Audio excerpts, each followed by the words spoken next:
Boom, we are here, as promised. Welcome to Andy's Country Kitchen. I'm going to show you my own green Thai curry. I've got my wife recording this, who's 39 weeks pregnant, so this has to be a quick dish because we might be on our way to the hospital in a matter of minutes. So let's crack on. We're going to start with the rice. Obviously, this is Thai Jasmine rice.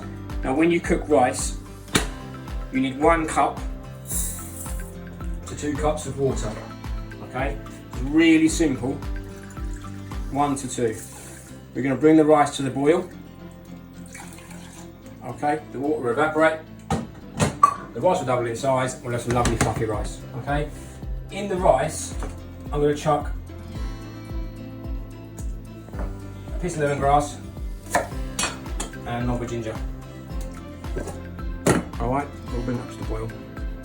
That can sit there, lovely. Get on with the paste. I've got some lemongrass, some ginger, some chilies, some garlic, some kaffir and lime leaves, some shallots and some coriander. I've also got some ground nut oil. I would like to have some sweet Thai basil in here, but the supermarket didn't have any, so whatever, we'll crack on anyway. First things first, we'll start with the ginger. You need to give it a bit of a bash, but I always take the ends off. Okay, I've got this pan over here, made by a company called Vogue, and it's a solid industrial pan. It's actually amazing for this. And you want that bit like that. And what you want is, take that bit off the side, and you want the lovely inside pieces, okay? Inside the lemongrass, all the lovely flavours. Okay, that's the favourite part of the dish. We've got some ginger. Take the edges off, and you want a good thumb size. We call it a thumb size. Okay, so a good thumb size. That goes in as well. I always put the off pieces. I put another piece of it in the basket.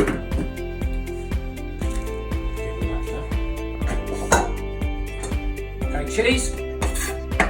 You get these lovely packs actually in Lidl, and it comes with, you get 3 green and 1 red. It's like it's made for it. So I always use 3 chilies. The 1 red one I use for the garnish for afterwards. Obviously you want to try and bring the seeds out.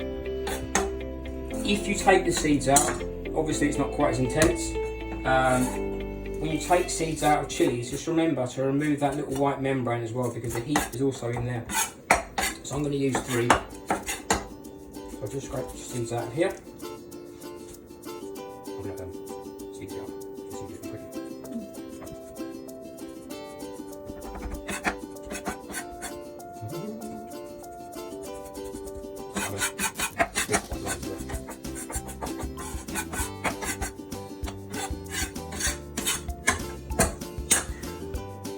Okay, next part, garlic. So I'm going to use 3 cloves of garlic. Obviously we're going to put this in the blitzer, so we can just roughly chop it. A good thing to do, if you're doing like you want a garlic paste, obviously try and crush it like that. Get yourself some salt. Put some salt on the board. And just drag the tip of the knife through it. And you end up with garlic paste. And this is the garlic paste that you use in your softened butter. End up with garlic butter.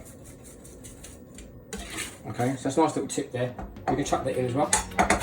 We're going to use that bit here. Shallots I've already peeled. I'm just going to get ahead and just give those a little chop through. They're going in as well. More bit of garlic. You know what? We might just chuck it in there as well. Okay.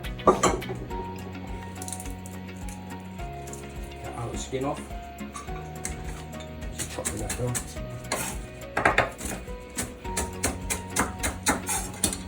Get rid of that. These are all going in. Kaffir lime leaves. Obviously, you can get them in supermarkets nowadays. I picked them up in about 10 minutes from Tesco.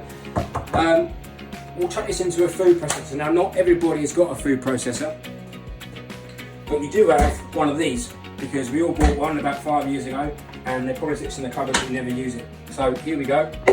I've got this going in. Let's just chuck all that in there. All this going in. The lime leaves, everything's going in.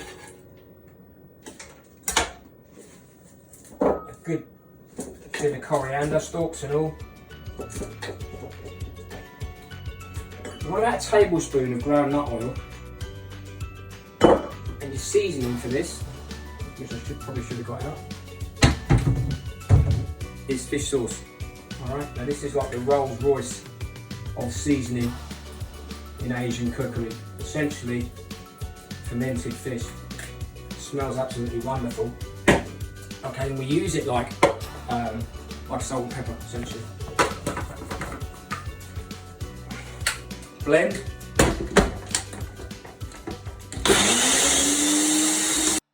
Okay, that's our paste made. You can just set that to one side.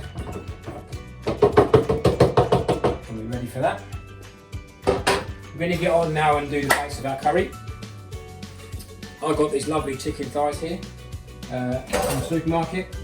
So I'm going to just go ahead and prep those up now. You can use chicken breast with this. I think thighs have got a bit more moisture and they've got a bit more flavour in, I think. And obviously they're a bit cheaper as well. So we don't want to go too small. So I think the size that they are, obviously that you can actually do this curry as well with the bone on. But I want to do this in 20 minutes. And if you do it with the bone on, you can make it into the sauce and it'll take about half an hour, probably 40 minutes to cook right through that bone. I'm doing this for 2 people, me and the wife, so maybe we'll have that another day. So that's with chicken, thighs, love all that. Into the pan. Wash my hands quickly. Into the pan, a bit of our ground nut oil. It's a medium hot pan. And our chicken then goes in.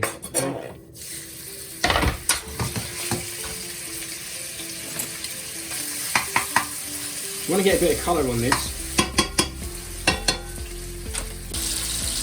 That's our chicken. It's browning up.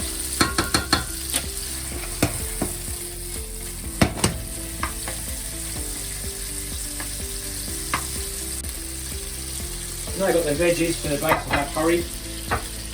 I've got some shiitake mushrooms, I've got some monjtu, some tender stem broccoli, I've got some asparagus spears and some baby corn.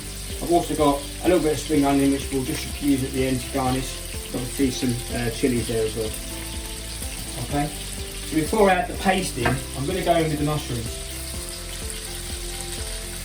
This is shiitake mushrooms. You can use, if you can't get hold of these, you can get chestnut. I say you can't get hold of them, you can get hold of most mushrooms nowadays from the supermarket. I just find these get a bit more flavour to the dish. So we'll chuck those in. We can now add our lovely paste. It's almost like a pesto this. Really green, really smell that fragrance now from this. And that fish sauce that's in there as well. So we'll chuck that in there. So chicken's in, mushrooms are in, paste is in. You want a fish sauce? Mm-hmm.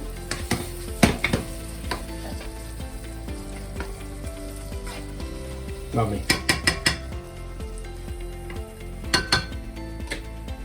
I'm now going to add a good glug of coconut milk.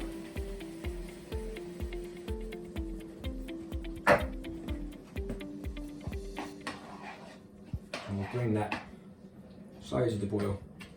Now, I learnt this dish about 20 years ago. A Thai chef called Poon, and we worked together in this restaurant called the King's Arms in Colchester. These wonderful Thai curry nights. She probably still does them now. And she always said to me, when you add the coconut milk, you add the veg, okay? And she said, leave it, okay? So you now do not stir, we bring it to the boil, and we simmer it, okay? It's about 8 to 10 minutes to cook those vegetables out. And they're then good to go. So that's our curry been simmering away now for around 8 to 10 minutes. I'm going to put a splash of water in there, and I'm going to put in some fish sauce for seasoning. Alright, a couple of lugs of that.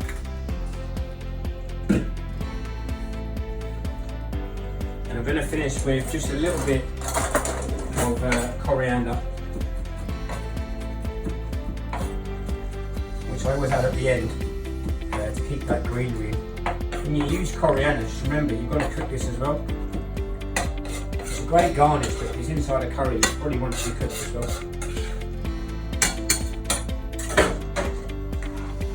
Okay.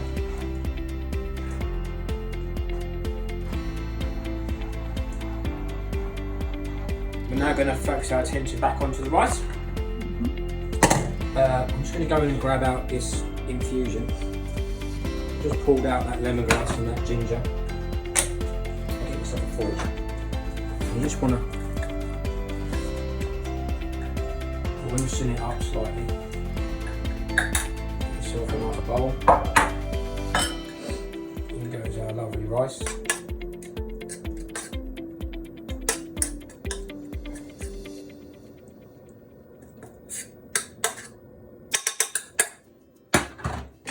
Maybe chuck some chilies on there as well. And some spring onion, that'll be nice. And the curry.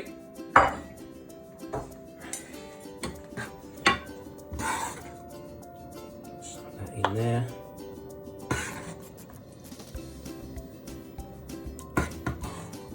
We've got lots of flavours inside here. So my old chef, Mr. Mangleshot, used to say to me, keep it simple, stupid. So he was talking about the ingredients. So we're going to finish off with some chilli,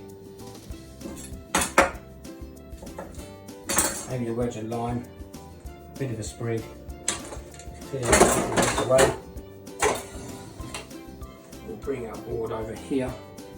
So here we have my Thai green curry, jasmine scented rice in 20 minutes.